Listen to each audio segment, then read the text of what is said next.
Hi, welcome to Toshi talks. இன்னைக்கு நம்மளோட பாட்காஸ்ட்ல எனக்கு ரொம்ப ரொம்ப ரொம்ப பிடிச்ச ஒரு படம் 25 இயர்ஸ் ஆஃப் ரிதம். இந்த செலிப்ரேஷனை நம்ம எல்லாருமே இன்ஸ்டா ரீல்ஸ்ல பார்த்திருப்போம்.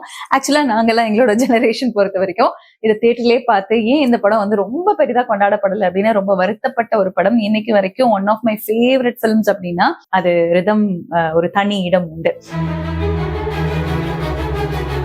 I'm Karthikeyan from Madras. 4,950 रुपया है. 50 रुपया कम पड़ रहा है. உங்க பேங்க்ல என் அக்கவுண்ட் இருக்கு. 2 பேரும் தமிழ். அவங்க கண்ணகி பரம்பரையா இருக்கும். நான் கண்ணகி பரம்பரை தான். இந்த பொண்ணு கூட ரொம்ப அழுத்தமான பொண்ணா தான் இருப்பா போல இருக்கு. அப்படியே நீங்க இன்னும் கல்யாணம் பண்ணிக்காம இருக்கீங்க. அப்ப நாம கல்யாணம் பண்ணிக்கலாமா? மேல அவ்வளவு ஆசையா? எங்களுக்காக கல்யாணம் பண்ணிக்க கூடாதா? எனக்கு கல்யாணம் பண்ணிக்கிற மாதிரி ஐடியா இல்ல. ஒரு கப் காஃபி சாப்பிட போலாமா? அது ஐஸ்கிரீம் சொன்ன வந்திருப்பீங்கல்ல. கலகலவென பொழியும் பொழியும் மேகம் எங்க செல்லதோ. This video is powered by Aliati Oils. சொந்த ஊருக்கு போன் பண்ணி இன்னும் மரச்செக்கு எண்ணெய் வேணும்னு கேட்டுட்டு இருக்கீங்களா? சொந்த ஊரு உங்க வீட்டுக்கே. மயிலாடுதுறையில இருந்து மரச்செக்கு எண்ணெய் ரொம்ப சுத்தமா ஆர்கானிக் முறையில தயாரிக்கப்படக்கூடிய எல்லா விதமான எண்ணெய், மசாலா பொருட்கள், நெய், அதற்கப்புறம் தேன், ரைஸ், மில்லட்ஸ்னு எல்லாமே கிடைக்குது. நீங்க ஆன்லைன் மூலமா ஷாப்பிங் பண்ணிக்கலாம். டீடைல்ஸ் தெரிஞ்சுக்க QR கோட ஸ்கேன் பண்ணுங்க. வெப்சைட்ல ஆர்டர் பண்ணிக்கலாம். போன் மூலமா நீங்க ஆர்டர் செய்யலாம். அதெல்லாம் தாண்டி ஆண்ட்ராய்ட்லயும் iOSலயும் இவங்களோட ஆப் அலியாத்தி அப்படின்னு இருக்கு. டவுன்லோட் பண்ணுங்க. உங்களுக்கு தேவையான பொருட்களை உங்க சொந்த ஊர்ல இருந்து வாங்கிட்டு வர ஃபீலோட உங்க வீட்டுக்கு கொண்டு வந்து சேர்ப்பாங்க. ஏன் ரிதம் ரொம்ப ஸ்பெஷல் அப்படின்னு கேட்டீங்கன்னா, ரிலேஷன்ஷிப் ப்ராப்ளம்ஸ். இன்னைக்கு வந்து எந்த படம் எடுத்துக்கிட்டாலும் அதுல ட்ரக் கடத்தல், கொலை, அது இது அப்படின்னு சொல்லிட்டு ஒரு வேர்ல்டே வேற ஒரு இடத்துல சுத்திக்கிட்டு இருக்கு. சினிமா உலகமே வந்து வேற ஒரு இடத்துல சுத்திக்கிட்டு இருக்கு. ஆனா ரிலேஷன்ஷிப் எவ்வளவு முக்கியம் லைஃப்ல. நம்மளுடைய அன்பு, காதல், பாசம், சின்ன சின்ன எமோஷன்ஸ், அதுல கூடிய பொறுமை, அதுல சொல்ல வந்த வார்த்தைகள், சொல்லாத வார்த்தைகள், சொல்லக்கூடாத வார்த்தைகள் அப்படின்னு சொல்லிட்டு ஒவ்வொருத்தரும் ஃபேஸ் பண்ணக்கூடிய இந்த இன்டர்னல் ஸ்ட்ரகிள் இருக்கு இல்லையா? அங்க இருக்கக்கூடிய சின்ன சின்ன உன்னதமான உணர்வுகளை சொல்லக்கூடிய படங்கள் அப்படின்னு பாத்துக்கிட்டீங்கன்னா ரொம்ப ரொம்ப குறைவு. இதுக்கு எல்லாத்துக்கும் காலம் இருந்த இடம் தான் அந்த 90s அப்படின்னு சொல்லலாம். 90sல ஆக்ஷன் கிங் அர்ஜுன் சார் முதல்வன் படம் வந்து அடுத்த வருடம் ரிதம் வருது. பாத்துக்கோங்களேன் எப்படிப்பட்ட சப்ஜெக்ட்ஸ டேரிங்கா ஆக்டர்ஸ் வந்து சூஸ் பண்ணிருக்காங்க அப்படின்னு. இயக்குனர் வசந்த் அவர்களுடைய அழகான படம். இயக்குனர் வசந்த் அவர்களை பத்தி சொல்லணும்னு கேட்டீங்கன்னா எனக்கு ரொம்ப ரொம்ப ரொம்ப ஃபேவரட். ஏன்னா கேளடி கண்மணி, நீ பாதி நான் பாதி, ஏன் நீ ரொம்ப அழகா இருக்க, பூவெல்லாம் கேட்டுப்பார், நேருக்கு நேர், இப்படி இந்த உறவுகள் சார்ந்த படங்கள் சப்ஜெக்ட் எடுக்கிறதுல கில்லாடி அவரு. எனக்கு வந்து அவருடைய அப்ரோச் டுவர்ட்ஸ் சினிமா ரொம்ப பிடிக்கும். One of my favourite directors. So அவருடைய இந்த ரிதம் படம் தியேட்டர்ல வந்தப்போ இது எவ்வளவு அழகான ஒரு கதை இல்ல. இந்த பக்கம் மீனா சித்ராவா வாழ்ந்திருப்பாங்க. மீனாவோட சுப்ரிமசி காலகட்டம் அது. வருஷத்துக்கு 10 படம் ரிலீஸ் ஆகும். In fact Meena is super star. 90s kids எல்லாருக்குமே தெரியும். ஒரு பக்கம் அவை சண்முகியில கொஞ்சம் அலற்ற சோப்பியான கேரக்டர் பண்ணுவாங்க. முத்து செம்ம சூப்பர் டூப்பர் ஹிட் ஆகி இருந்தது. வானத்தை போல மாதிரி கேரக்டர்ஸ் பண்ணுவாங்க. பாளையத்தம்மன் பண்ணியிருந்தாங்க அந்த டைம்ல. அதுக்கப்புறமா அப்படியே டிரான்சிஷன் ஆகி ரொம்ப அதிர்ந்து பேசாத, ஆர்ப்பாட்டம் இல்லாத, மிக அழகாக நேர்த்தியோட ஒரு கேரக்டரை சூஸ் பண்ணி ரொம்ப மெச்சோர்டா ஹேண்டில் பண்ணக்கூடிய அந்த கேரக்டர் மீனாவை தவிர சித்ராவா வேற யாரையுமே நீங்க நினைச்சு பார்க்கவே முடியாது. சோ அப்படி Karthik sir and Chitra. Karthik sir வந்து mister Arjun sir. Arjun sir ஏன் பிடிக்கும்னு கேட்டீங்கன்னா, action king Arjun. Action king அர்ஜுனுக்கு ஒரே ஒரு ஆக்ஷன் சீக்வன்ஸ் வச்ச ஒரு படம்னு பார்த்தா அது நிச்சயமாக ரிதமாகத்தான் இருக்கும். சரி, இந்த கதைக்குள்ள வரணும்னு கேட்டா, மனைவியை இழந்த பர்சன் கார்த்திக் சார், இந்த பக்கம் கணவனை இழந்த ஒரு பெண்மணி சித்ரா.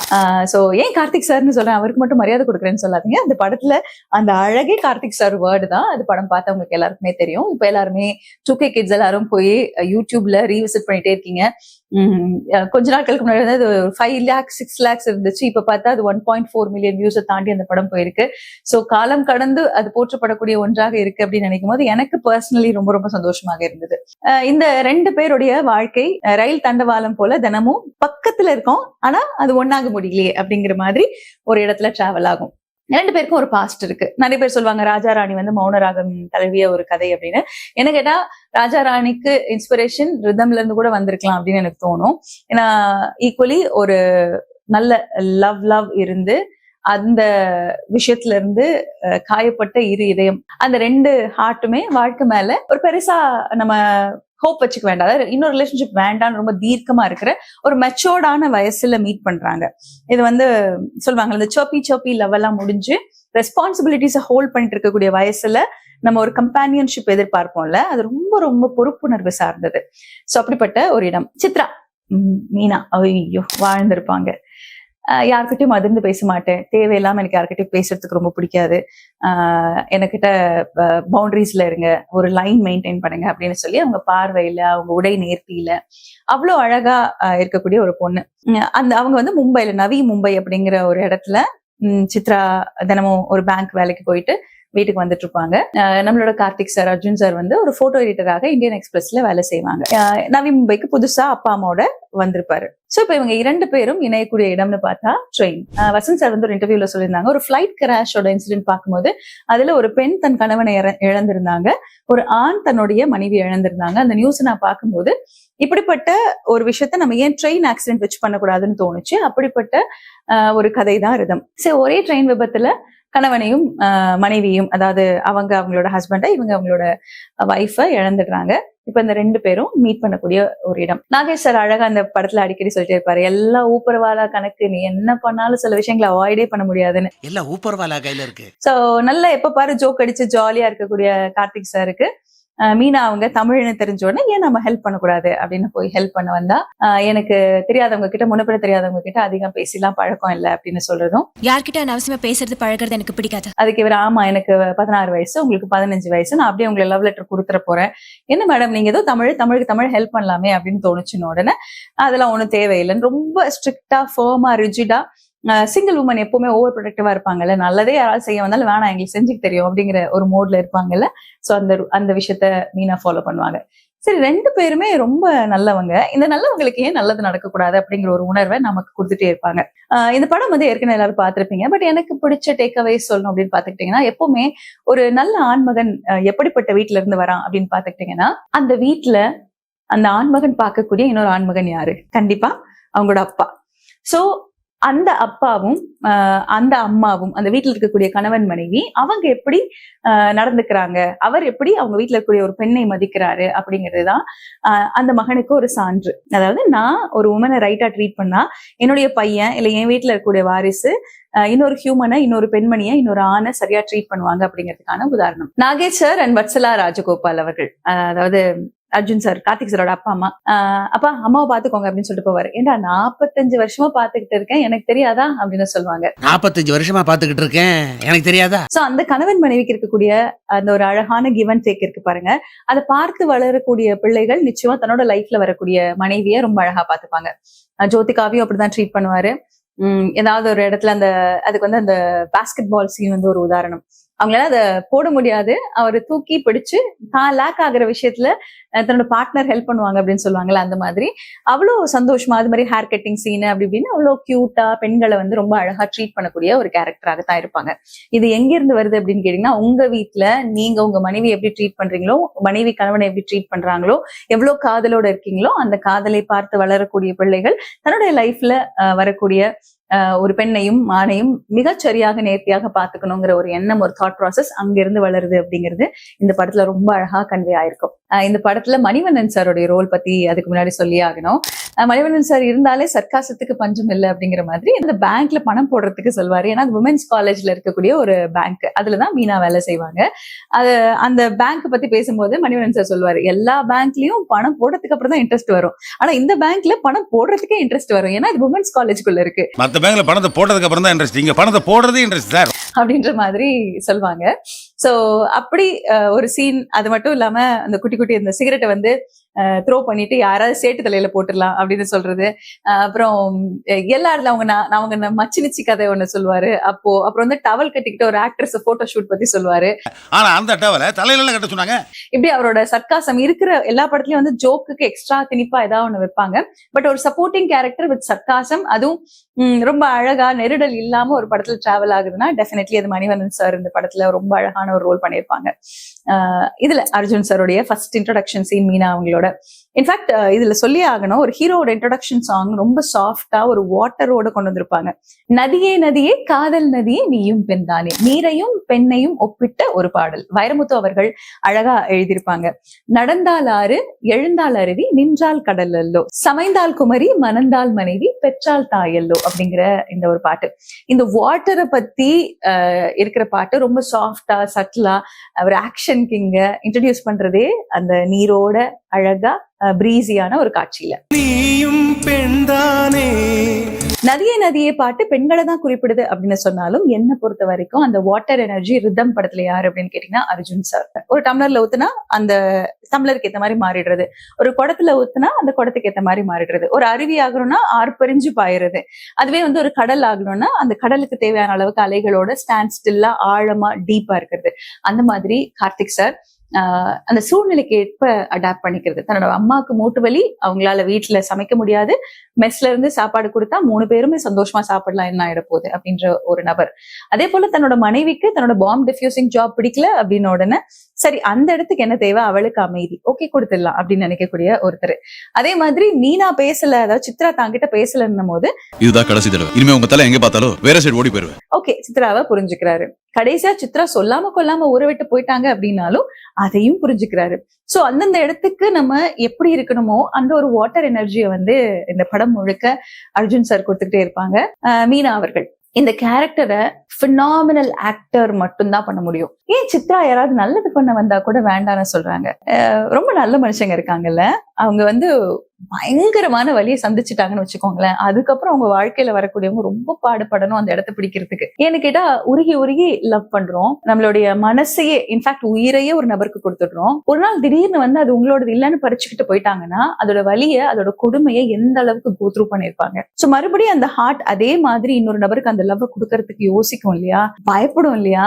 இதே மாதிரி ஒரு நாள் இதை வந்து என்கிட்ட பறிச்சுட்டு போயிட்டாங்கன்னா மறுபடியும் நான் அந்த டனலுக்குள்ள போகணும், மறுபடியும் வந்து மூச்சு திணறும் எனக்கு. அப்போ என்னை இன்னொரு முறை இந்த மாதிரி ஒரு கடுமையான சூழல்ல இருந்து என்ன நான் காப்பாத்திக்கிட்டு வரக்கூடிய தைரியம் எனக்கு கிடையாது. சோ நல்லதா கூட இருக்கட்டும், வேண்டாம், இப்ப இருக்கிறது நல்லா இருக்கு, நல்லா இல்ல, ஆனா கொஞ்சம் நிம்மதியா இருக்கு, இதை கெடுத்துக்க நான் விரும்பல அப்படின்னு தான் எல்லா பெண்களுக்கும் எல்லா ஆண்களுக்கும் ஒரு வலியை ஃபேஸ் பண்ண யாருக்குமே தோணும். சோ மீனாவுக்கு கார்த்திக் சார பிடிக்கல. அதாவது ஃபர்ஸ்ட் வந்தோடனே நான் பேங்க்ல தானே பார்த்தோம், இது என்ன சீட்டு கொடுக்கறது, சும்மா வந்து பேசுறது, வேண்டாம்ப்பா இந்த பிரச்சனை எல்லாம் நமக்கு வேண்டாம் அப்படின்னு தள்ளி தள்ளி போறாங்க. ஆனாலும் கார்த்திக் சாரோட எனர்ஜி இருக்குல்ல, அது வந்து ஸ்ரீகாந்தோட எனர்ஜி. யார் இந்த ஸ்ரீகாந்த்? மீனா அவங்களுடைய ஹஸ்பண்ட், அதாவது இறந்துடுறாங்க இல்லையா, அவரு ரமேஷ் அரவிந்த் சார். ஃபர்ஸ்ட் மீனாவை பார்க்கும்போது ஒரு மோதல்ல தான் ஆரம்பிக்குது. மீனா இன்னைக்கு மட்டும் தான் ஸ்ட்ரிக்டான்னு கேட்டா கிடையாது. தன்னை பஸ்ல ஒருத்தன் இடிச்சுட்டான உடனே அவன் கிட்ட சண்டை போட்டு அவனை போலீஸ்ல ஒப்படைச்சு அவனுக்கு தண்டனை வாங்கி கொடுக்குற ஒரு ஆளு. அப்பதான் வந்து வேற ஒருத்தர் இடிச்சதுக்கு ரமேஷ் அரவிந்த் அவர்களை போலீஸ் ஸ்டேஷன்ல தள்ளிடுவாங்க. சோ செகண்ட் மீட்டிங்ல பேங்க்குக்கு சாரி விற்கிறதுக்காக போகும்போது சேஞ்ச் கேட்கறதுக்காக ரமேஷ் அரவிந்த் சார் கிட்ட சேஞ்ச் கேட்பாங்க. ஆமா உங்க ஹஸ்பண்ட் என்ன பண்றாரு அப்படின்னு கேட்கும்போது எனக்கு இன்னும் கல்யாணம் ஆகல அப்படின்னு சொன்ன அடுத்த நிமிஷமே அப்ப நம்ம கல்யாணம் பண்ணிக்கலாமா அப்படின்னு கேட்பாரு. எனக்கு இன்னும் கல்யாணம் எல்லாம் ஆகலங்க. அப்ப நாம கல்யாணம் பண்ணிக்கலாமா? சோ இந்த இன்ஸ்டன்ட் கண்டேஜியஸ் எனர்ஜி சிலர்கிட்ட இருக்கும்ல, யோசிக்காம பேசுற படப்படன்னு நம்மளை சுத்தி சுத்தி பட்டாம்பூச்சி மாதிரி பறந்து வரக்கூடிய ஒரு காதல், அது நமக்கு பிடிச்சிடும். மீனாவுக்கு பிடிச்சிடும் கண்டிப்பா. சோ துரத்தி துரத்தி அவங்க போற இடமெல்லாம் அவரு குட்டி குட்டி விஷயங்களோட அவங்கள பாக்குறதுக்கான காரணத்தோட வருவாங்க. அதுல முக்கியமா ரமேஷ் அரவிந்த் அவங்க கிட்ட பிடிச்சது வந்து சிவானந்த குருகுலம்க்கு அவர் செய்யக்கூடிய ஒரு சர்வீஸ். சிவானந்த குருகுலத்தோட வாலண்டியர், அநாத குழந்தைகளுக்கு சர்வீஸ் பண்ற ஒரு ஆர்கனைசேஷன். அதே போல ஆதரவற்ற குழந்தைய தத்தெடுத்து வளர்க்கணும் அப்படிங்கிற அந்த நோக்கம். இந்த சீன்ல ஐயோ மீனாவோட அந்த ஒரு காட்சியை ரிப்பீட் ஆடியன்ஸா போட்டு போட்டு பார்த்திருக்கோம். அப்போ என்னோட லைஃப்ல என்ன மட்டும் நீங்க கல்யாணம் பண்ணிக்க முடியாது அப்படின்னா என் கூட ஒரு குழந்தையும் இருக்கும். சிவானந்த குருகுலம்ல இருக்கக்கூடிய அத்தனை குழந்தைங்களை முடியுமான்னு தெரியாது, ஆனா ஒரு குழந்தையாவது தத்தெடுத்து வளர்க்கணும், அத்தனையும் இல்லாட்டினாலும் ஒன்னையாவது எடுத்து வளர்க்கணும்னு ஒரு ஆசை அப்படின்னு ஒரு ஆசை அப்படின்னு சொல்லும் போது மீனா உத்து பார்த்துக்கிட்டே இருப்பாங்க. ஆல்ரெடி மனசு அங்க போயிடுச்சு அப்படிங்கறது அந்த பார்வையில தெரியும். அப்போ கண்ணு கலங்கும், கண்ணீர் வரப்போற ஸ்டேஜ்ல மை அழியும், மை கலைஞ்சிரும் அப்படின்னு சொல்லும் போது பரவாயில்ல அப்படின்னு மீனா ஒரு அழகான ரியாக்ஷன் பண்ணுவாங்க பாருங்களேன். பரவாயில்ல அப்பா மீனா மீனா தாங்க, வேற யாருனாலே அதை பண்ண முடியாது. சோ அப்படி ஒரு கண்ணாலே பேசக்கூடிய கண்ணழகி. இந்த படத்துல நடிப்பு ராட்சசி அவ்வளவு அழகா பண்ணிருப்பாங்க. சோ ஏன் வந்து கார்த்திக் சார் மீனா அவாய்ட் பண்றாங்க, எனக்கு இது வந்து நிறைய நேரங்களில் தோணிருக்கு, உங்களுக்கு தோணிருக்கான்னு தெரியல. ஒருத்தவங்களை வந்து நம்ம ரொம்ப அவாய்ட் பண்ணுவோம், நல்லவன் தானே ஏன் அவாய்ட் பண்றோம் அப்படின்னு தோணும். ஆனா இந்த ஃபியர் ஆஃப் மிஸ்ஸிங் அவுட் மாதிரி fear of falling for someone அப்படின்னு ஒண்ணு இருக்கு. நல்லா இருக்கு, எங்கேயாவது இது கூட நமக்கு ஒரு அட்டாச்மெண்ட் ஆயிருமோ, வேணாம் வேணாம் வேணான்னு சொல்லி நம்ம தள்ளி தள்ளி போனாலும் இந்த பிரபஞ்சம் நம்மள இந்த நாகேஸ்வர டயலாக் மாதிரி ஊப்பர்வாலா இழுத்து இழுத்து பக்கத்துல வைப்பாங்க. கிட்டத்தட்ட ஒரு மேக்னெட்டிக் ஃபோர்ஸ் மாதிரி கார்த்திக் சாருக்கும் நம்மளுடைய சித்ராக்கும் ஒரு மேக்னெட்டிக் ஃபீல்ட் ஒண்ணு இருந்துகிட்டே இருக்கும். அது வந்து பக்கத்துல வா பக்கத்துல வா பக்கத்துல வான்னு இழுக்கும், ஆனா ரெண்டு பேரும் இருப்பலாய் போய்கிட்டே இருப்பாங்க. ஆனா ஊப்பர்வாலா கணக்கு ஒண்ணு இருக்குல்ல, அது என்ன பண்ணாலும் அது ஒண்ணு சேரணும்னு இருந்ததுன்னா ஒண்ணு சேர்ந்துதான் ஆகும். 1008 பிரச்சனை வரும். இந்த 1008 பிரச்சனைகளுக்கு நடுவுல இவங்க 2 பேரும் எப்படி சேர்றாங்க அப்படின்னு டிராவலான ஒரு கதை. இந்த படத்தோட cameraman PS Vinod, Arthur A Wilson, அதுக்கப்புறம் ஆர் டி ராஜசேகர் அவர்கள். PS வினோத் ப்ரிடாமினன்ட்லி மென்ஷன் பண்ணியிருப்பாங்க. நம்மளுடைய சூப்பர் டீலக்ஸ், ஆரண்ய காண்டம், அப்புறம் ஆலா வைகுந்தபுரமுலோ, சீதாராமம். இந்த படத்தோடைய சினிமாட்டோகிராஃபர் மிஸ்டர் PS வினோத் அவர்கள். ரிதம் வந்து ஒரு எனர்ஜி. இந்த படம் வந்து பேரே ரொம்ப அழகு. இதுல வந்து ஆல்பபெட்ஸ் இருக்காது, உங்க எல்லாருக்கும் தெரியும் ரிதம்ங்கிற வேர்ட்ல. அதே மாதிரி ரிதம் படத்துக்கு ஏத்த மாதிரி, அந்த டைட்டிலுக்கு ஏத்த மாதிரி AR ரஹ்மான் அவர்களுடைய மியூசிக். பஞ்சபூதங்களை வச்சு பாடல்கள், நிலம், நீர், காற்று, ஆகாயம், நெருப்பு அப்படிங்கிற மாதிரி எல்லா விதமான எனர்ஜியும் வச்ச ஒரு பாடல். இந்த பஞ்சபூதங்களை வந்து கனெக்ட் பண்ணிருப்பாங்க. வசந்த் சார் கூட சொல்லுவாங்க, அதாவது நம்ம அண்டத்தில் உள்ளதுதான் பிண்டத்தில் உள்ளது, அதனாலதான் இந்த கான்செப்ட் நான் கொண்டு வந்தேன்னு. அதுக்கு ஏத்த மாதிரி நல்ல தேர்ந்தெடுக்கப்பட்ட ராகத்திலையும் அதுக்கப்புறம் இன்ஸ்ட்ருமெண்ட்ஸையும் அதே மாதிரி சூஸ் பண்ணி AR ரஹ்மான் அவர்கள் ரொம்ப சோல்ஃபுல்லான மியூசிக் கொடுத்திருப்பாங்க. AR ரஹ்மான் குழந்தைகள் தான் 90s கிட்ஸ் எல்லாருமே. ஜென்டில்மேன், காதலன், திருடா திருடா, கிழக்கு சீமையிலே, அதுக்கப்புறம் நம்மளுடைய ரிதம், முத்து, நீங்க எந்த படம் எடுத்துக்கோங்க, நாங்களாம் அந்த பாட்டை தான் அதிகமா கேட்டு வளர்ந்த பிள்ளைகள். அதுக்கப்புறம் தான் எல்லாரையும் அப்புறமா ரசிக்க ஆரம்பிச்சோம். சோ ரஹ்மான் சாரோடைய அந்த ஆல்பமே ஹிட், 5 பாட்டுமே ஹிட் அப்படிங்கிற காலகட்டத்துல நாங்கெல்லாம் வாழ்ந்திருக்கோம், வளர்ந்திருக்கோம். சோ ரஹ்மான் சார் நாங்க இன்னும் வந்து கோயில் கட்டி கும்பாபிஷேகம் தான் பண்ணல, இருந்தாலும் மனசுல ஒரு ஸ்பெஷலான இடம் என்னைக்குமே ரஹ்மான் சாருக்கு உண்டு. Rhythm is full of givers. எப்படி கிவர்ஸ்னு கேக்குறீங்களா? அர்ஜுன் அவர்கள் கிட்ட இருந்து ஆரம்பிப்புமே.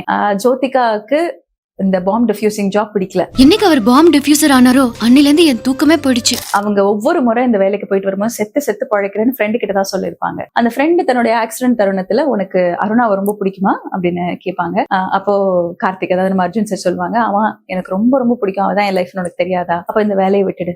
அவ ஏன் இது என்கிட்ட சொல்லல, அதாவது உன்கிட்ட சொல்லிருக்கா அந்த வேலையை விட சொல்லி அப்படின்னு அவர் கேட்கும்போது, இல்ல உனக்குதான் இந்த வேலை ரொம்ப பிடிக்கும்னு அவளுக்கு தெரியும்ல, அதனால உங்ககிட்ட சொல்ல பயப்படுறான்னு, உன் கோழி முட்டை கண்ணு விரிகிற மாதிரி ஒரு சஸ்பென்ஸ் சொல்ல போறேன்னு போன்ல இந்த வேலையை விட்டுட்டேன் அப்படின்னு சொல்லுவாங்க. என் வேலையை ராஜினாமா பண்ணிட்டேன். நம்ம லவ்ட் ஒன்ஸ்க்கு அமைதியை தருது அப்படின்னா நமக்கு பிடிச்ச எதை வேணா விட்டுடலாமே அப்படின்னு நினைக்கக்கூடிய எவ்வளவு அழகான மேல் energy, masculine energy. So he is a giver. ரெண்டாவது சித்ரா கார்த்திக் சார் போலவே ஒரு பெரிய லாஸ லைஃப்ல பாத்திருக்காங்க. அப்போ மறுபடியும் அவங்களோட மனசுக்குள்ள ஒரு ஹோப் வருது, அதாவது ஒரு அழகான இலை வந்து துளிர்க்குது. அவங்க பையன் கிட்ட சொல்வாங்க, சிவா நீ, நான், கார்த்திக் சார், அந்த தாத்தா பாட்டி எல்லாம் ஒரே வீட்டுல இருக்கலாமா அப்படின்னு. நாம எல்லாம் ஒரே வீட்டுல இருக்கலாமா? அந்த நேரம் பார்த்து தன்னை வேண்டான்னு துரத்தின மாமியார், என்ன கொஞ்சம் சேர்த்துக்கிறியா, என் கூட வரியா, என்னோட வந்து வாழ்றியா அப்படின்னு கேட்கும்போது, மறுபடியும் லைஃப்ல ஒரு ஹோப் கிடைக்கும் போது அதை விட்டுட்டு இந்த வயதான காலத்துல தனியா இருக்கக்கூடிய ஒரு நபருக்காக நாம ஏன் போய் அப்படியே வாழ்ந்து வாழ்க்கை முடிச்சிடக்கூடாது அப்படின்னு நினைக்கக்கூடிய சித்ராவும் கிவர். வயசு காலத்துல நீ என்ன கைவிட்டுடாதிரிக்கோ வந்து இப்படி மாறி மாறி குட் எனர்ஜி இருக்கக்கூடிய படம். இன்ஃபேக்ட் இந்த படம் பார்த்துட்டு இருக்கும் போது என் கூட பார்த்துட்டு இருக்கக்கூடிய இந்த காலத்து 2K கிட் வந்து கேட்டாங்க, இந்த படத்துல வில்லனே இல்லையா அப்படின்னு கேட்டாரு. எனக்கு தெரிஞ்ச அந்த ஒரே வில்லன் அந்த சேட்டு மட்டும்தான். மீனாவை வந்து அபியூஸ் பண்ண ட்ரை பண்ணக்கூடிய ஒரு சேட்டு மட்டும்தான். பட் அதுவே லேட்டா வரும். அது வரைக்கும் நமக்குள்ள இருக்கக்கூடிய அந்த இமோஷன்ஸ் தான் வில்லன். அது முன்னாடி வரும், போகும், பிடிக்கும் பிடிக்காதுன்னு சொல்லும் அப்படின்ற மாதிரி ஒரு டிரான்சிஷன். இன்ஃபேக்ட் இப்படி 2 கிவர்ஸ் லைஃப்ல எப்பவுமே எல்லாருக்காகவும் திங்க் பண்ணக்கூடிய 2 பேரு. தன்னுடைய இறந்து போன கணவனோட குறிக்கோள் ஒன்னே ஒண்ணு, ஒரு குழந்தைய தத்தெடுத்து வளர்க்கறது அப்படிங்கிற அந்த ஒரு தாட் ப்ராசஸ்ல தன்னோட லைஃப அந்த குழந்தைக்காகவே, அந்த கணவருக்காகவே, அந்த காதலுக்காகவே, அந்த வலிக்காகவே டெடிகேட் பண்ணிக்கிட்ட ஒரு மனைவி. அவர் ஆசைப்பட்டபடியே சிவானந்த குருகுலத்துல இருந்து தத்தெடுத்த. சோ இந்த 2 எனர்ஜி என்ன பண்ணும், பக்கத்துல இருந்தா அந்த மேக்னெட்டிக் ஃபோர்ஸ் ஒட்ட வைக்காமலா இருக்கும். அப்படி 2 பேருக்குமே நிறைய பிரச்சனைகளை சந்திக்கும் போது கார்த்திக் சார் வராங்க. எனக்கு இதுல ரொம்ப பிடிச்ச சீன் என்ன அப்படின்னு கேட்டீங்கன்னா, மீனாவுக்கு வந்து ஓரளவுக்கு அர்ஜுன் சார் மேல ஒரு நம்பிக்கை வருது அப்படின்னு நினைக்கும் போது, அதுக்கு முன்னாடி சீன்ல கூட ஒரு போலீஸ் ஸ்டேஷன் போக வேண்டிய ஒரு சூழல் வரும். அப்ப அர்ஜுன் சார் கூட வருவாங்க. அவர் வந்து தோஸ்தா அப்படின்னு கேட்டோன்னா, ஆமா இன்னைக்கு மழை வரப்போகுது பாருங்க, உங்களை நீங்க என்ன தோஸ்துன்னு சொல்லிட்டீங்க அப்படின்னு சொல்லும் போது அவங்க லைட்டா சிரிக்க ஆரம்பிப்பாங்க. இன்ஸ்பெக்டர் கிட்ட நான் உங்க ஃப்ரெண்டுன்னு சொன்னப்ப கூட நீங்க மறக்கலையே, மழை வரதா பின்ன? அதுக்கு முன்னாடியே கூட அவரு ட்ரெயின்ல சீசன் டிக்கெட் எடுக்கல அப்படிங்கும் போது மீனா சொல்லுவாங்க, ட்ரெயின்ல தான் சீசன் டிக்கெட் இருக்கே, நீங்க அதை எடுத்துக்கலாமே, உங்களுக்கு கம்ஃபர்டபுளா இருக்குமேன்னு சின்ன சின்ன ஹெல்ப் பண்ணுவாங்க. பட் அந்த லைன், அந்த பார்டரை வந்து தாண்ட மாட்டாங்க. கார்த்திக் சாரோட மனைவியும் சித்ராவோட கணவரும் ஒரே ஆக்சிடென்ட்ல தான் இறந்து போறாங்க அப்படின்னு தெரியும் போதுதான் அந்த கம்பானியன்ஷிப் இன்னும் ஸ்ட்ராங் ஆகுது. அதாவது கிட்டத்தட்ட வந்து அந்த கிரீஃபை ஷேர் பண்றதுக்கான ஒரு தருணம் கிடைக்குது. 2 பேருடைய அந்த லைஃபும் ஸ்டாண்ட் ஸ்டில் ஆகி ஒரு 5 வருஷம் ஆகுது. போயிட்டு தான் இருக்கு. No sympathy, no self pity, அதெல்லாம் அவங்களுக்குள்ள கிடையாது. ஆனா இருக்கும்ல ஒரு வாய்ட், ஒரு வேக்யூம் ஒண்ணு இருக்கும்ல, நமக்குன்னு ஒருத்தவங்க நம்ம கூட பேச பழக, ஏன் இன்ஃபேக்ட் நடக்க பக்கத்தரையில இருக்காங்கன்னா அது ஒரு உணர்வை அந்த மாதிரி கொடுக்கறதுக்கு ஒரு நபர் வேணும்ன்ற எண்ணம் நிச்சயமாக இருக்கும்ல. அது வந்து இந்த படத்துல எனக்கு ரொம்ப அழகா கன்வே ஆயிருக்கும். நீங்க இப்ப பாத்தீங்கன்னா கூட கேரடி கண்மணியும் எடுத்துக்கோங்களேன், ராதிகா மேம், அதுக்கப்புறம் எஸ்பிபி சாரோட அந்த ரிலேஷன்ஷிப்லயும் ரொம்ப அழகா வசந்த் சார் வந்து சொல்லியிருப்பாங்க. இந்த திரைப்படமும் வந்து அதை கன்வே பண்ணியிருக்கும். இந்த வேர்ல்ட் ஆஃப் ரொம்ப நல்லவன் என்ன ஆனா கஞ்சா அடிப்பான் அப்படின்னு சொல்லக்கூடிய காலகட்டத்துல நிஜமான நல்லவர், என்னப்பா நீ ரொம்ப நல்ல பையன், உனக்கு கொஞ்சம் நல்லது நடந்திருக்கலாம் அப்படின்னு அவங்க அம்மா சொல்லும்போது, ஆமா இல்ல கார்த்திக் சார் மாதிரி ஒரு நல்லவர், ஒரு நல்ல மாஸ்குலின் எனர்ஜியை பார்க்க முடியுமா இந்த வேர்ல்ட் ஆஃப் அர்ஜுன் ரெட்டின்னு கூட சொல்லலாம். ரொம்ப ஆர்ப்பாட்டமா, எப்ப பாரு அபியூசிவா, ரொம்ப வயலண்டா, லவுடா கத்திக்கிட்டு இருக்கக்கூடிய எனர்ஜி தான் மாஸ்குலின் எனர்ஜி அப்படின்னு எல்லா இடத்துலயும் போர்ட்ரே பண்ண ட்ரை பண்ணும்போது, I will tell you, Karthik sir மாதிரி ஒருத்தரை நீங்க பாத்தீங்கன்னா தயவு செஞ்சு விட்டுறாதீங்க அப்படின்னு சொல்லணும்னு தோணும். எந்த அளவுக்கு கார்த்திக் வந்து ரொம்ப அமைதியான மாஸ்குலின் எனர்ஜி அப்படின்னு சொல்லும்போது, மீனா ஒரு காட்சியில சொல்லுவாங்க, உங்களை நான் அன்னைக்கு ஸ்டேஷனுக்கு 6 மணிக்கு ஏன் வர சொன்னேன் தெரியுமா, எனக்கு கல்யாணத்துக்கு சம்மதம்னு சொல்லதான் வர சொன்னேன். ஆனா அதுக்கப்புறம் என் மாமியார் வந்துட்டாங்க, வயசான காலத்துல தனியா இருக்கேன், என் கூட வந்துருன்னு கேட்டாங்க, எனக்கு வேற வழி தெரியல. இப்பவும் நான் இதை ஏன் உங்ககிட்ட சொல்றேன்னா, நானா சொல்லாம நீங்களா கேட்க மாட்டீங்க, ஏன்னா அவ்வளவு நல்லவர் நீங்க அப்படின்னு மீனா சொல்லுவாங்க. அப்படிப்பட்ட ஒரு எனர்ஜி தான் நம்மளுடைய Arjun sir. Real masculine energy என்ன, it is not in noise, it is felt in calm presence அப்படின்னு சொல்லுவாங்க. எப்படி சித்ரா வந்து ஃபர்ஸ்டே பவுண்டரி போட்டாலும் 2 ஆட்டோ எடுத்துக்கிட்டாலும் அந்த டைம்ல அவங்கள புரிஞ்சுக்கிற ஒரு நபராக இருப்பாங்க. அதாவது நீங்க ஒரு ஆள்கிட்ட இது என்னோட லைன், இதை தாண்டி வராதிங்க அப்படின்னா அதை புரிஞ்சுக்கிறாங்கன்னா அது ரொம்ப நல்ல மாஸ்டர் எனர்ஜி இல்ல, அது கார்த்திக் சார். ஃபர்ஸ்ட் ஆட்டோ உங்களுக்கு, செகண்ட் ஆட்டோ எனக்கு. Respecting without ego. மீனா கிட்ட சொல்லுவாங்க, இன்னைக்கு மழை தான் வரப்போகுது, நம்ம ஏன் ஒரு நல்ல காஃபி சாப்பிடக்கூடாது அப்படின்னு சொல்லும்போது, இல்ல வேண்டாம் ஐஸ்கிரீம்னு சொன்னா வந்திருப்பீங்கல்ல அப்படின்னு கேட்பாரு. இல்ல அது சொல்லியிருந்தாலும் வந்திருக்க மாட்டேன் அப்படின்னு அவங்க சொல்லுவாங்க. அப்போ அவங்களுக்கு புரிஞ்சிரும், ஓகே ஃபைன், ஹெல்ப்னா ஹெல்ப் வந்ததோட நிறுத்திக்கோ, அதுக்கு மேல நோ டாக்கிங் அப்படின்னு சொல்லுவாங்க. சோ அந்த மாதிரி இடத்துல இருந்து அதை அக்செப்ட் பண்ணிக்கிட்ட ஒரே காரணத்தினாலதான் வீட்டுக்கு சாத்துக்குடி பழம் வாங்கிட்டு போய் அம்மா அப்பாவை பார்க்கக்கூடிய ஒரு இடத்துக்கு வரும். அவங்களுக்கு அந்த நேரத்தில் அது தேவையில்லை, அது பிடிக்கல, மேபி நம்ம காம் டவுன் ஆகணும் அப்படின்னு புரிஞ்சுதுன்னா அதை அக்செப்ட் பண்ணிக்கிற அந்த ஈகோ இல்லாத தன்மை இருக்கு பாருங்க, அதுவும் beautiful masculine energy. Karthik sir ஆரம்பத்துல இருந்தே இப்படிதானா அப்படின்னு கேட்டா எப்பவுமே இப்படிதான். ஆனா அவரோட ஜாப் என்ன, ஒரு பாம் டிஃப்யூசரா இருந்திருக்காரு, முன்னாடி ஒரு ஐபிஎஸ் ஆஃபீஸரா இருக்காரு. சோ இப்படிப்பட்ட ஒரு இடத்துல நம்ம எல்லாருமே பார்த்திருப்போம், வீட்லயும் அவங்களோட ப்ரொஃபஷனோட குரல் எப்பவுமே ஓங்கிதான் இருக்கும். ஆனா நம்ம அர்ஜுனோட கேரக்டரைசேஷன்ல எந்த இடத்துலயும் அவர் அதிர்ந்து பேசினதா பார்த்தது ரொம்ப கியூட்டான டைலாக்ஸா இருக்கும். இன்ஃபேக்ட் அந்த ஹேர் கட்டிங் சீன்ல வந்து மீனா அந்த பார்பர் ஷாப்ல இருக்கும்போது, கார்த்திக் சார் எனக்கு சைக்கிள் ஓட்டணும்னு ஆசை, அம்மாக்கு சைக்கிள் ஓட்ட தெரியாது, கத்து தரீங்களா அப்படின்னு கேட்கும்போது கூட ஒரு லைட் ஹியூமர். அப்பவுமே அவங்க 2 பேருக்குள்ள ஒரு பிணக்கு இருக்கும், ஆனா லைட் ஹியூமர். யாருக்கு அப்படின்னா எனக்கு, அதாவது அம்மாக்கு சொல்லி தரணுமா அப்படின்னு கேட்பாரு.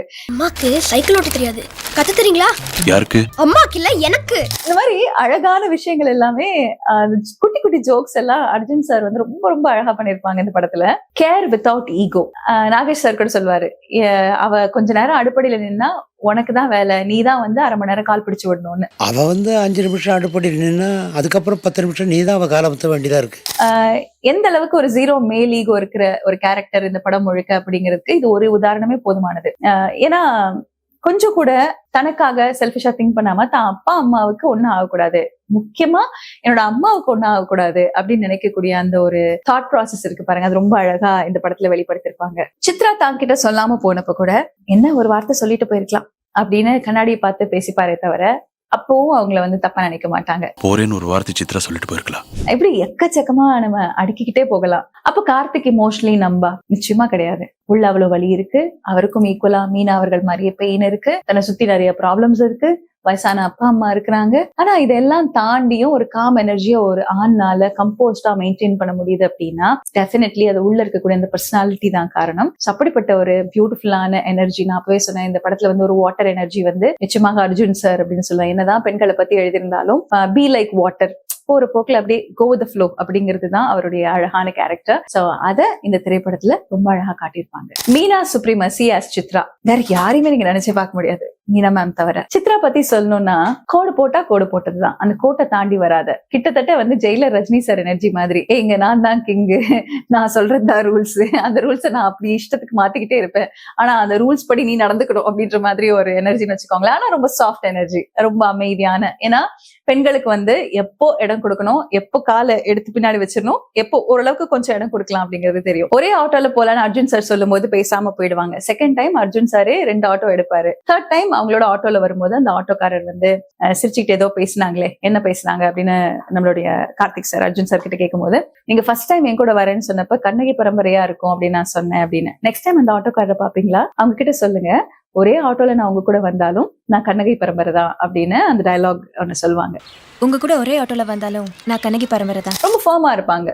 அப்ப இருந்தே கொஞ்சம் கூட தன்னுடைய எனர்ஜியில காம்ப்ரமைஸ் பண்ணிக்காம, just because you're good, you're a gentleman, அதனால நான் வந்து உன்னோட ஆட்டோல டிராவல் பண்றேன், மத்தபடி வேற ஒண்ணும் இல்ல அப்படின்றத அவங்க கிட்ட சொல்லுங்க அப்படின்னு சொல்லுவாங்க.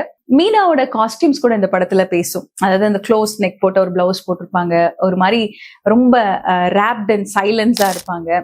ஆனா ராப்ட் அண்ட் ஸ்ட்ரென்த். அவங்க அந்த சாரியை வந்து அவங்க கட்டிருக்கிற விதம், அவங்களோட ஹேர் ஸ்டைல், அவங்களோட லுக்கு, அதாவது அந்த பிஃபோர் அண்ட் ஆஃப்டர் லுக் வந்து ரொம்ப அழகா மெயின்டைன் பண்ணிருப்பாங்க. அது என்ன சொல்லுது அப்படின்னு கேட்டீங்கன்னா, நம்ம எல்லாருமே அவங்களுக்குள்ள ஒரு ஆழ்ந்த ரகசியமும் ஒரு ஆழ்ந்த அமைதியும் இருக்கிறதுக்கான காரணம் அவங்க லைஃப்ல அவங்க பார்த்த பல விஷயங்கள் அப்படிங்கறதுதான் அந்த திரைக்கதை வந்து சொல்லும். நீங்க படம் முழுக்க நோட் பண்ணீங்கன்னா அவங்க ஒரே ஒரு இடத்துலதான் சந்தோஷமா சத்தம் போட்டு சிரிச்சிருப்பாங்க. அது எப்போன்னு கேட்டா, சிவா, நீ, நான், கார்த்திக் சார், அது தாத்தா பாட்டி எல்லாரும் ஒன்னா இருக்கலாமா அப்படின்னு கேட்கும்போது, நிஜமாவா, சீரியஸாவா அந்த பையன் சந்தோஷப்படும் போது 2 பேரும் கையை தட்டிக்கிட்டு அப்பதான் வந்து ஒரு சிரிப்பு டப்பிங்லேயே நீங்க கேட்க முடியும்.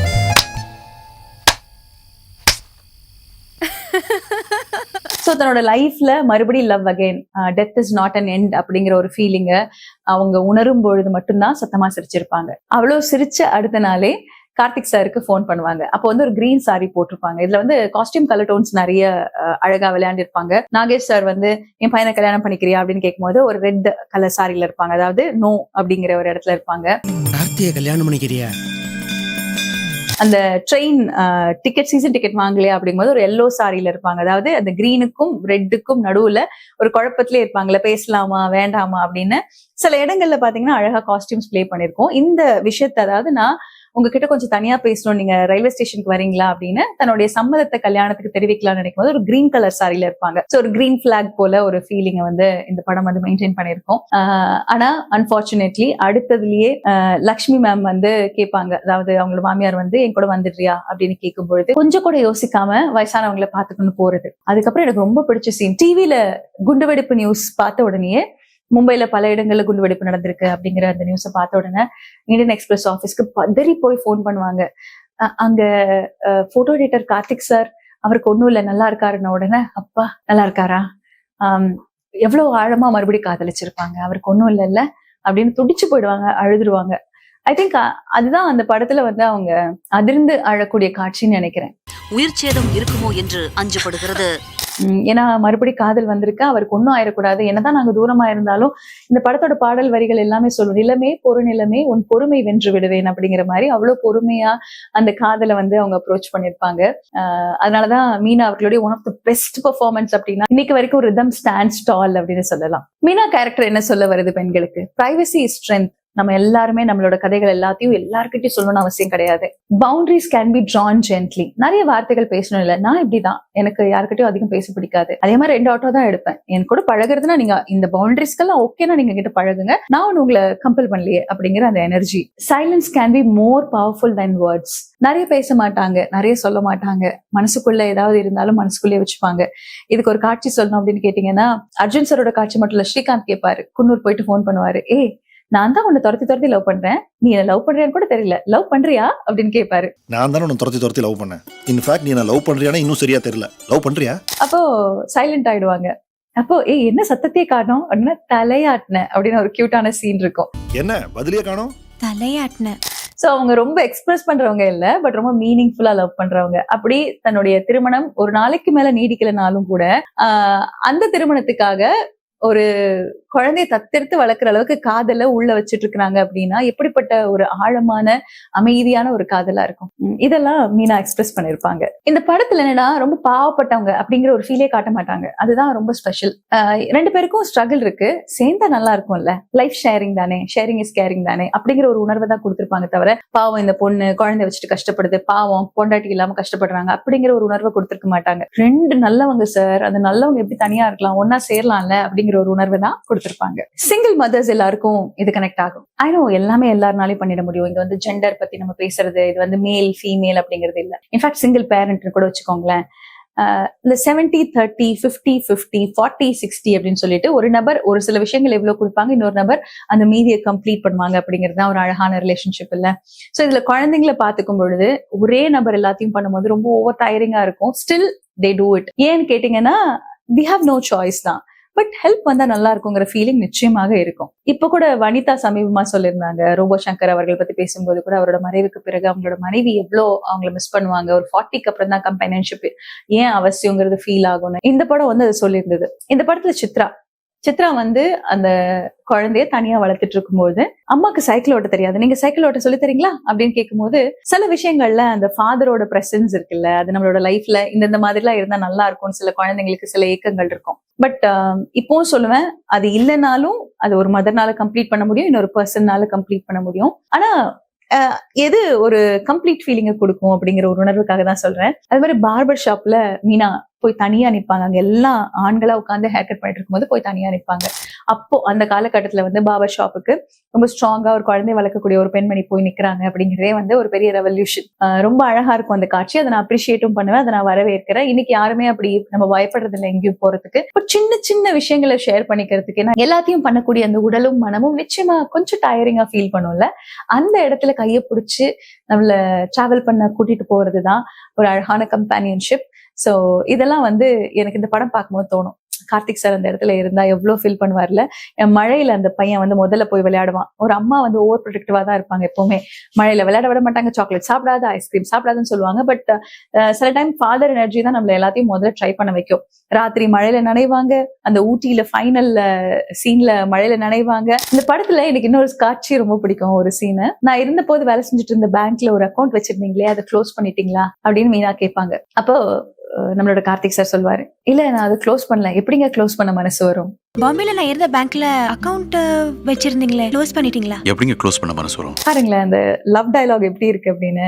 இந்த படம் முழுக்க அவங்க காதலா ஏதாவது பேசிப்பாங்களன்னா அவங்களோட வார்த்தைகள்ல சொல்ல முடியாம சொல்லக்கூடிய உணர்வுகள். மீனா ஏன் கேக்குறாங்க, இன்னும் அந்த அக்கௌண்ட் வச்சிருக்கியா, உனக்கு ஞாபகம் இருக்கா அப்படிங்கிற ஒரு ஃபீலிங்ல மீனா கேக்குறாங்க. அப்ப அவர் சொல்றாரு, அந்த அக்கௌண்ட்டை எப்படிங்க க்ளோஸ் பண்ண மனசு வரும், எப்படி மனசு வரும் அப்படிங்கிற ஒரு உணர்வுல இருக்காங்க. சோ மறுபடியும் அவங்க வரும்பொழுது ஃபைனல் சீன்ல கொஞ்சம் அந்த பையனால, நீங்க நான் கார்த்திக் சார் அந்த தாத்தா பாட்டிலாம் இருக்கலாம்னு சொன்னீங்க, இந்த பாட்டி வந்ததுக்கு அப்புறம் தான் நீங்க எப்படி மாறிட்டீங்க அப்படின்னு அவங்க அம்மாட்ட சண்டை போடும் போதுதான் லக்ஷ்மி ரியலைஸ் பண்ணுவாங்க, ஐயோ முன்னாடி பிரிச்சு வச்சு இவளை கஷ்டப்படுத்தினேன், இப்போ சேர்த்து வச்சு கஷ்டப்படுத்துறேன் அப்படின்னு சொல்லி கடைசியா அர்ஜுன் சார் கிட்ட போய் அதை சொல்லும் பொழுது எனக்கு இந்த ரயில்வே ஸ்டேஷன் ஃபைனல் காட்சிகள்லாம் ரொம்ப பிடிக்கும். மௌனராகம்ல வந்து கடைசியா ட்ரெயினை விட்டு இறங்கி ஒன்னா சேர்ற மாதிரி இந்த படத்துல போய் மறுபடியும் ட்ரெயின்ல போய் வரதெல்லாம் சொன்னதுக்கு அப்புறம் ஐயோ அவ்வளவுதானே போல அப்படின்னு அவங்க திரும்பி போகும்போது ட்ரெயின்ல இருந்து அந்த பக்கம் குதிச்சு லக்கேஜோட வெயிட் பண்ணுவாரு. தீன் தரனா மியூசிக் வரும். அப்போடா மறுபடியும் ஒன்று சேர்ந்துட்டாங்கப்பா, இந்த உலகம் ஊப்பர் வாழ கணக்கு மிஸ் ஆகவே ஆகாது அப்படிங்கிற ஒரு ஃபீல் இந்த ரிதம் திரைப்படத்துல இருக்கும். எனக்கு பிடிச்ச விஷயங்கள் எல்லாம் இந்த பாட்காஸ்ட்ல நான் உங்களுக்கு சொல்லியிருந்தேன். இன்ஃபேக்ட் இன்னொரு முக்கியமான விஷயம் இந்த திரைப்படத்தில் நான் சொல்ல வேண்டியது என்ன அப்படின்னு கேட்டீங்கன்னா, death is not an end. நம்மளோட லைஃப்ல ஒரு சில நபர்கள் பிரிஞ்சு போயிட்டாங்க அப்படின்னா, அப்பாவா இருக்கலாம், அம்மாவா இருக்கலாம், கணவனா இருக்கலாம், மனைவியா இருக்கலாம், நம்ம நண்பர்களா இருக்கலாம், நாய்க்குட்டியா இருக்கலாம், யாரா வேணா இருக்கலாம். ஆனா ஒரு இறப்புக்கு பிறகு அந்த இறப்புக்கு நம்ம எல்லாருமே காரணம் எடுத்துப்போம். என்னாலதான் இறந்துட்டாங்க, நான் அந்த நேரத்துல இருந்திருந்தா, நான் இதை பண்ணியிருந்தா, இவங்க இருந்திருந்தா, அவங்க இருந்திருந்தா, இந்த உயிரை பிடிச்சு வச்சுக்கலாம் அப்படின்னு நிறைய நேரம் நம்ம வந்து நம்மளை போட்டு காயப்படுத்திப்போம், கஷ்டப்படுத்திப்போம். அது அவுட் ஆஃப் லவ் தான், இல்லைன்னு சொல்ல முடியாது. இந்த படத்துல 2 காட்சி வரும், நீங்க பாருங்களேன். சாபமோ வரமோ ஒரு நபருடைய உயிரை பிடிச்சு வச்சிருமா அப்படின்னு கேட்டா எனக்கு தெரியல. ஏன்னா ஒரு பக்கம் லக்ஷ்மி மேம் சொல்லுவாங்க, அன்னைக்கு என் பையன் என்ன குன்னூர்ல பார்க்க வந்தப்போ வீட்டுல நான் தங்க வச்சிருந்தேன்னா அவன் அந்த ட்ரெயின்ல போயிருக்க மாட்டான், அவனுக்கு அந்த ஆக்சிடென்ட் நடந்திருக்காது அப்படின்னு. சரி, அப்படி சொன்ன மாதிரி சாபம் தான் அவரை கொண்டுடுச்சுன்னு வச்சுக்கோங்களேன். இந்த பக்கம் கார்த்திக் சார் நம்மளுடைய அருணாக்கு கொடுத்தது என்ன பரிசு, உனக்காக நான் என்னோட பாண்ட் டிஃப்யூசிங் ஜாபை விட்டுட்டேன், என்ன இதை சொல்லும் போது உன் கோழி முட்டை கண்ணு வெளியிறதா என்னால பார்க்க முடியாம போயிடுச்சு அப்படின்னு சொல்லுவாங்க. சோ நான் கொடுத்துருக்கிறது கிஃப்ட் தான் இல்ல. சோ இந்த பக்கம் கிடைச்சிருக்கிறது கிஃப்ட், அந்த பக்கம் கிடைச்சிருக்கிறது கர்ஸ். ஆனா இவங்க 2 பேரும் ஒரே ட்ரெயின்ல தான் டிராவல் பண்றாங்க, ஒரு அசம்பாவிதம் நடக்குது, அதனால 2 பேர் தனித்தனியா ஆகுறாங்க. இங்கதான் நாகேஸ்வரோட அந்த டயலாக் வருது, ஊப்பர்வால ஒரு கணக்கு வச்சிருக்கான், ஓகேவா, எல்லாரோட லைஃப்லயும் நிறைய பேர் வருவாங்க, ஒரு அழகான பகுதியை நம்ம வாழ்வோம், அவங்க போயிடுவாங்க, ஆனா அதோட லைஃப் நீடுறது இல்ல. ஊப்பர்வாலா வேற ஒரு கணக்கு வச்சிருக்கான். சோ எதுவுமே எண்ட் இல்ல. தண்டவாளம் போல தனித்தனியா இருந்தாலும் ஏதாவது ஒரு இடத்துல இணையத்தான் வேணும். அதனால ட்ரெயின் மாதிரி அந்த காதல் உங்களை இணைச்சுக்கிட்டே தான் இருக்கும், அது மேல அந்த காதல் ஓடிக்கிட்டே தான் இருக்கும் அப்படிங்கறத இந்த படத்துல சொல்லியிருப்பாங்க. சோ தேவையில்லாம இவங்க என்னாலதான் இறந்து போனாங்க, இல்ல அவங்களுக்கு அப்புறம் எனக்கு ஒண்ணும் இல்லை அப்படின்னு நினைக்கிறவங்க, இல்ல டெத் இஸ் நாட் அன் எண்டுங்க, அவங்களோட நல்ல நினைவுகளை நம்மளோட மனசுல எடுத்துக்கிட்டு லைஃப் அகெயின் அப்படிங்கிற ஒரு உறுதியை எடுத்துக்கிட்டு நம்ம தொடர்ந்து இன்னும் அழகா காதலை அன்பை பகிர்ந்துகிட்டே லைஃப் அப்படி கொண்டு போகணும் அப்படிங்கிறதுதான் ரிதமோட இன்னொரு முக்கியமான டேக்அவே. இந்த படத்தோட பாடல் வரிகள் அதை எப்படி மிஸ் பண்றது? ஓகே, அது மட்டும் சொல்லிட்டு இந்த பாட்காஸ்ட் க்ளோஸ் பண்ணிக்கிறேன். கட்டிலிடும் வயதில் தொட்டிலிட சொன்னால் சரியா சரியா, கட்டிலில் இருவரும் குழந்தைகளானால் பிழையா பிழையா. இந்த பாட்டோட வரிய அப்ப நிறைய பேர் போட்டு ஓஹோ அப்படிலாம் சொல்லிட்டு இருந்தாங்கன்னு வச்சுக்கோங்களேன். கட்டிலில் இருவரும் குழந்தைகளானால் பிழையா பிழையா. எனக்கு என்ன ரொம்ப பிடிக்கும்னு கேட்டீங்கன்னா, சிலர்கிட்ட மட்டும்தான் அது சொல்லுவாங்க, படம் முழுக்க ரொமான்ஸ் எல்லாம் பாட்டு வரியெல்லாம் நீங்க கேட்டு பாக்கணுமே, அவ்வளவு அழகா இருக்கும். பிறந்த ஊர்ல பிறந்த வேணி அப்படிங்கிற ஒரு ஃபீல்ல இந்த வரிகள் வந்து ரெண்டு பேரும் குழந்தையாக நம்ம கட்டில்ல மாறலாமே அப்படின்னு சொல்லிட்டு அடுத்து அவங்க வந்து ஒரு குழந்தைக்கான ஒரு பிளானிங் போடக்கூடிய வரிகள், ரொம்ப ரொம்ப ஸ்பெஷலான வரிகள். அப்புறம் மீனா அவர்களுடைய காதல சொல்லக்கூடிய வரிகள், விரல் தொடவில்லையே, நகம் படவில்லையே, உடல் தடை இல்லையே, இது போல் ஒரு இல்லையே. விரல் தொடவில்லையே, நகம் படவில்லையே. நீங்க பாருங்க, இது அவங்கள எல்லா காதலுக்கும் செட் ஆகும். ஃபர்ஸ்ட் லவ் ரொம்ப சர்ப்பியான லவ், அவங்களோட லைஃப முதல் நாளே எடுத்துட்டு போக முடியாத ஒரு சூழல். இந்த பக்கம் அர்ஜுன் சாரோட இந்த வரி இன்னும் அழகா மேட்ச் ஆகும். விரல் தொடவில்லையே, நகம் படவில்லையே, உடல் தடை இல்லையே, இது போல் ஒரு இல்லையே. அவங்க ரெண்டு பேரும் தொட்டுக்கவே மாட்டாங்க படத்துல. ஒரே ஒரு இடத்துல மட்டும் அந்த போலீஸ் ஸ்டேஷன்ல தெரியாம கை அடிச்சிடும், நீங்க கை வச்சுக்கோங்க அப்படின்னு சொல்லுவாரு. அதான் சொன்னேன், அர்ஜுன் சாரோட எனர்ஜி தனி. கார்த்திக் சார், எனக்கு வந்து படத்துல நிறைய பேர் வந்து கார்த்திக் கார்த்திக் கார்த்திக் கார்த்திக் கார்த்திக் வைப்பாங்க. எனக்கு ரொம்ப பிடிச்ச கார்த்திக் வந்து ரிதம் கார்த்திக் சார் தான். சோ என்ன கார்த்திக் கார்த்திக் அப்படின்னு அப்புறமா வந்த படங்கள்லாம் எனக்கு மைண்ட்ல நிக்கவே இல்லை. ஆனா இந்த படம் தான் கார்த்திக்னா கார்த்திக் சார் தான் எனக்கு ஞாபகத்துக்கு வருவாரு. சோ அப்படிப்பட்ட ஒரு அழகான ஒரு காதல் அந்த வரியில இருக்கும். கலகலவென பொழியும் பொழியும்ல இன்னொரு வரி கூட இருக்கும். அழைக்கும் போது உதிக்க முடிந்தால் அதற்கு பெயரும் நிலவில்லை, நினைக்கும் போது நிலவு உதிக்கும், நிலவு அழைக்க குரல் இல்லை. எவ்வளவு அழகான வரி பாருங்களேன். அதாவது நீ அழைக்கும் போதெல்லாம் நிலா உதிக்காது இல்ல, ஆனா நிலா உதிக்கும் போது உன்னை தேடும், ஆனா அப்போ நீ இருக்கியா இல்லையான்னு உன்னை கூப்பிடுறதுக்கு எனக்கு குரல் இல்லையே அப்படிங்கிற மாதிரி ஒரு பாட்டு. எப்படி வந்து அர்ஜுன் சார் மேல ஃபர்ஸ்ட் லவ் வராது, ஆனா அதுக்கப்புறம் லவ் வந்துரும். அந்த லவ் வந்து சொல்லணும்னு நினைக்கும் போது என்னோட குரல் உன்னை எட்டாது அப்படிங்கிற ஒரு இடத்துக்கு மீனா போயிடுவாங்க. இது ரமேஷ் அரவிந்த் சாரோட பாட்டு தான். ஸ்டில் இந்த லிரிக்ஸை வந்து நான் அங்க மேட்ச் பண்றேன், எனக்கு வந்து ரொம்ப பிடிச்சிருந்தது அப்படிங்கிறதுனால.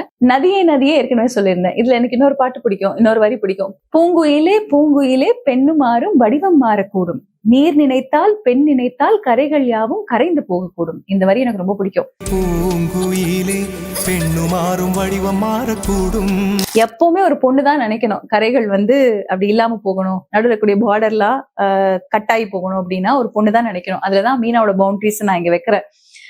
மீனா நினைச்சதுக்கு அப்புறம் தான் இந்த காதல் கை கூடும். மீனா ஓபன் அப் பண்ணதுக்கு அப்புறம் தான் இது கை கூட முடியும்.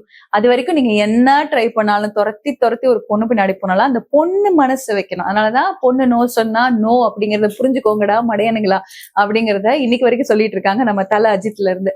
சோ அது எனக்கு அந்த வரி ரொம்ப பிடிக்கும். அதாவது நீர் நினைத்தால் பெண் நினைத்தால் கரைகள் யாவும் கரைந்து போகக்கூடும் அப்படிங்கிறது. சோ பொண்ணு மனசு வச்சாதான் அது நடக்கும், இல்லைன்னா அது நடக்காது அப்படிங்கறத இந்த இடத்துல ரொம்ப அழகா சொல்லியிருப்பாங்க. எல்லாருக்கும் ரொம்ப பிடிச்ச எபிக் லைன், மீண்டும் வருவாள் நம்பினேன் அதோ அவள் வரும் வழி தெரியுது. மீண்டும் வருவாள் நம்பினேன் அதோ அவள் வரும் வழி தெரியுது. ஃபைனலி இவ்ளோ பிரச்சனைகள் உனக்கும் எனக்குள்ள, எத்தனை பிரச்சனை நடுவுல, ஆனா ஊப்பர்வாலா கணக்கு நீ வரணும், நீ நானும் ஒண்ணு சேரணும் அப்படிங்கிறதுதான்.